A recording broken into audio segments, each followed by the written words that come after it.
এই বলতো বলতো, ঘুম পেলে আমরা বিছানায় যাই কেন? ঘুম পেলে বিছানা আমাদের কাছে আসে না তাই।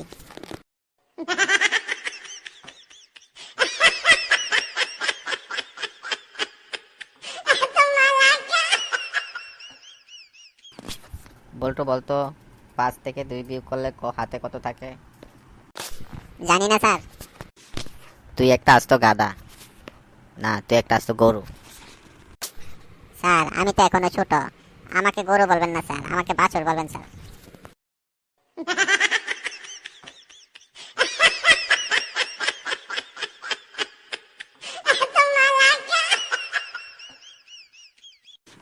বলতো বলতো, বিদ্যুৎ আবিষ্কার না হলে এখন কি হতো?